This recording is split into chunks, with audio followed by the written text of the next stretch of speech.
अध्यक्ष महाराज मंत्री महोदय सांगतात ते मंत्री आहेत त्याच्यामुळे त्यांना जास्त कळतं असं मला वाटतं, पण अध्यक्ष महाराज हे विधानसभेचं अधिवेशन चालू आहे.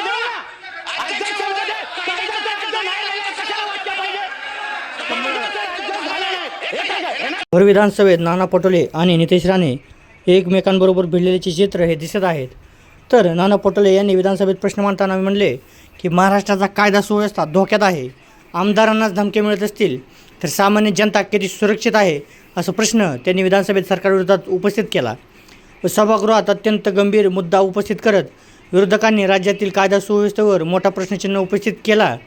व नाना पटोले यांचा आरोप आहे की जर विधानसभेतील आमदारांनाच गुन्हेगारी टोळ्याकडून उघडपणे धमके मिळत असतील तर सामान्य नागरिकांच्या सुरक्षेची हमी कोण देणार, असा प्रश्न त्यांनी उद्भवला आहे.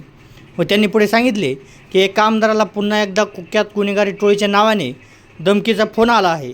काही दिवसांपूर्वीच याच टोळीचा विषय सभागृहात चर्चेला गेला होता. अशा परिस्थितीत पुन्हा धमके मिळणे ही राज्यासाठी अत्यंत चिंतेची बाब असल्याचे त्यांनी नमूद केले. व विरोधकांनी हेही सांगितले म्हणजे माजी मंत्र्यांच्या हत्ये प्रकरणाशी संबंधित टोळीचे नाव यामध्ये समोर येत आहे, त्यामुळे त्या प्रकरणाची गांभीर्याने चौकशी होणे आवश्यक आहे. संबंधित आमदाराला सभागृहात आपली बाजू मांडण्याची संधी द्यावी आणि सरकारने तातडीने कठोर भूमिका घ्यावी, अशी मागणी नाना पटोले यांनी केली आहे. व याच दरम्यान पुढे ते म्हणाले की शेतकऱ्यांच्या आत्महत्याचाही मुद्दा त्यांनी उपस्थित केला. व अधिवेशन सुरू असतानाच 2 शेतकऱ्यांची आत्महत्या केल्याचे सांगत सरकारने या घटनेची गंभीर दखल घ्यावी, अशी मागणी त्यांनी केली आहे. यावर नितेश राणे हे उत्तर देताना म्हटले की कोणत्याही आमदाराला किंवा नागरिकाला धमकी देणाऱ्याला अजिबात पाठीशी घातले जाणार नाही. मुख्यमंत्री यापूर्वीच सभागृहात स्पष्ट भूमिका मांडली असून कायद्यापुढे सर्व समान आहेत. संबंधित आमदाराकडे उपलब्ध असलेले ऑडिओ, कॉल रेकॉर्ड किंवा इतर पुरावे पोलिसांकडे दिल्यास तातडीने कारवाई ही केली जाईल. व सरकारने यापुढे स्पष्ट केले होते की धमकी कोणत्या क्रमांकावरून आली, तो कॉल देशांतर्गत होता की परदेशातून, तसेच त्यामागे कोणते नेटवर्क आहे याची सखोल चौकशी केली जाईल. आवश्यक वाटल्यास संबंधित आमदाराच्या सुरक्षेचाही आढावा हे संरक्षण वाढवले जाईल.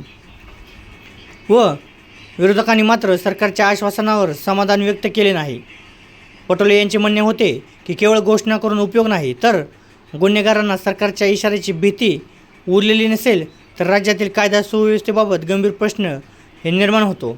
लोकप्रतिनिधी सुरक्षित नसतील तर सामान्य नागरिकांचा सरकारवरील विश्वास कसा टिकणार. या मुद्द्यावर सभागृहात सत्ताधारी आणि विरोधकांमध्ये म्हणजेच नितेश राणे आणि नाना पटोले यांच्यामध्ये जोरदार शाब्दिक चकमक झाली व दोन्ही बाजूंनी आपापली भूमिका ठामपणे मांडली. अखेरीस सरकारने या प्रकरणाची सखोल चौकशी करून आवश्यक ती सर्व कारवाईचे आदेश दिले आहेत. तर मित्रांनो, तुम्हाला नाना पटोले यांच्या या वक्तव्याबद्दल काय वाटलं? व आपल्या मराठी भूमी चॅनलला तुम्ही सबस्क्राईब केलं नसेल तर सबस्क्राईब करून घ्या. व अशाच धमाकेदार व्हिडिओसाठी आपल्या चॅनलला सबस्क्राईब करा. जय महाराष्ट्र.